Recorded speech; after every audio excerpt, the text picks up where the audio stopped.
4월 18일 강아랑이 전해주는 정치권의 뜨거운 말말말 강아랑의 정치랑입니다. 오늘 첫 번째 주제는 상임위 신경전입니다. 22대 국회 법제사법위원장과 운영위원장 자리를 놓고 소수 여당인 국민의힘과 거대 야당인 더불어민주당 간의 본격적인 신경전이 시작됐습니다. 법사위원장을 다수 의석을 가진 민주당이 맡는 게 맞고 그게 이번 총선의 민심이라고 저는 생각을 합니다. 또 아울러서 운영위도 역시 국회 운영은 다수당이 책임지는 게 맞다 이렇게 생각하고 운영위원장 자리도? 미국 같은 경우는 상원 모두 다수 의석을 가진 정당이 다 가져가거든요. 상임위원장을. 법사위뿐만 아니라 주요한 상임위들 좀 더 갖고 와야 되는 건 아니냐. 지금 법사위를 또 지금 여당이 달라는 거는 그런 식으로 하겠다는 거거든요. 국회 법제사법위원회는 각 상임위에서 처리된 법안이 본회의에 회부되기 전 체계 및 자구 심사를 하는 이른바 최종 관문 역할을 합니다. 이 과정에서 여야 이견이 큰 법안 처리 속도는 법사위원장 뜻에 따라 빨라질 수도 늦춰질 수도 있습니다. 법사위원장은 고위공직자 탄핵소추위원도 맡고 있기 때문에 법안 상정권을 가진 국회의장은 원내 제1당이, 법사위원장은 2당이 맡는 게 오랜 관례였습니다. 그냥 국회 독식 입법 독주하겠다라는 얘기거든요. 야당이 만든 당론을 그냥 쭉 국회 어떤 의견이나 협의 없이 그거를 그냥 국민의 안으로 쭉 하겠다라는 얘기잖아요. 그러면 그게 국회일 필요가 없죠. 모여서 회의를 할 필요가 없지 않습니까? 국회를 민주당 의총으로 만들고 싶은 게 아닌가 싶어요. 민주당 의총에서 결정난 거를 국민의힘과 상의할 이유가 없다는 거 아니에요. 이게 신독재죠. 민주주의를 가장한 독재죠. 민주당에선 이에 더해 법사위와 운영위를 포함한 18개 상임위원장을 모두 가져와야 한다는 주장까지 나오고 있습니다.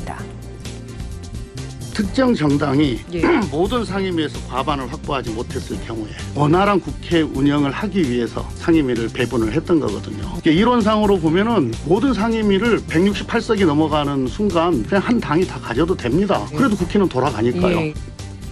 국민의힘은 민주당 주장을 두고 독재 발상이라면서 강하게 반발하고 있습니다. 특히 김기현 전 대표는 법사위원장을 여당이 갖는 건 관례를 떠나 기본적인 원칙이라면서 입법 폭주를 위한 모든 걸림돌을 제거하겠다는 무소불위의 독재적 발상이 아닐 수 없다고 비판했습니다. 이처럼 22대 국회가 개원되기도 전부터 상임위를 놓고 여야가 극한 대결을 예고하고 있습니다. 협치를 비롯한 의회 권력의 균형을 위한 합리적인 결론이 맺어져야 할 것으로 보입니다. 두 번째 주제입니다.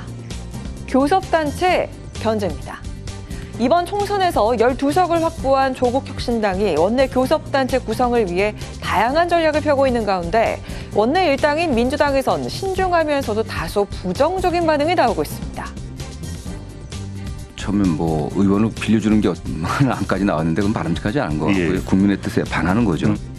교섭단체 20인에서 예를 들어서 지금 여기에 대해서 논의하는 것은 저는 안 맞다고 봅니다. 왜냐하면 지금 아직 22대 원내 대표도 못 뽑았잖아요. 5월 달에 뽑고 그다음 지도부가 결정할 사항이다. 그리고 그 당시 당선인들 다 의견을 듣고 이렇게 해야 된다고 봅니다. 교섭단체 구성 요건은 20석입니다. 현재 12석인 조국혁신당이 8석을 더 채우기 위해선 비례위성정당인 더불어민주연합으로 당선된 비례대표 의원 14명 중 더불어민주당 몫의 추천 인사로 향후 민주당에 합류하게 될 8인을 제외한 6명이 모두 가세해야 하고요. 지역구에서 당선된 새로운미래 김종민 의원과 진보당 윤종호 당선인의 2석까지 합치면 요건이 갖춰지게 됩니다.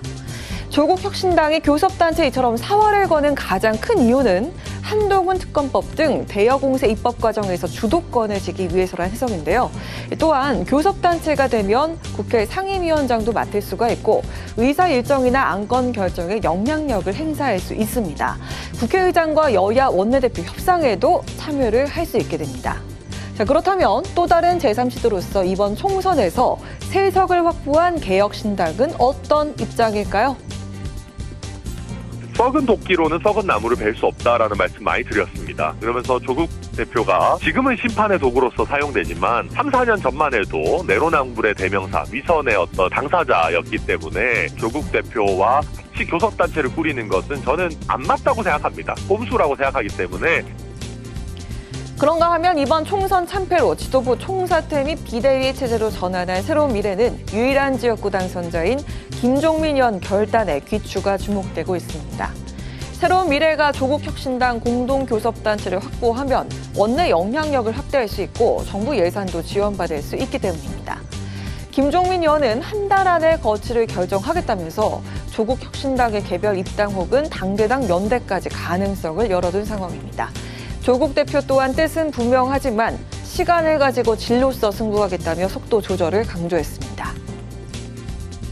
범민주 진영을 지지했던 유권자들이 충분히 이해할 수 있을 방식, 시간에 원내교섭단체를 만드는 게 좋겠다 생각을 하고 있고 지금 막 이 사람 저 사람 강제로 당겨오고 꼬오고 이런 방식은 아니라고 생각을 합니다. 일각에서 현행 교섭단체 구성 요건을 20명에서 10명이나 15명으로 낮추자는 주장도 나오고 있습니다. 조국혁신당이 과연 원내 교섭단체를 만들 수 있을지 여부에 관심이 모아집니다. 지금까지 강아랑의 정치랑이었습니다.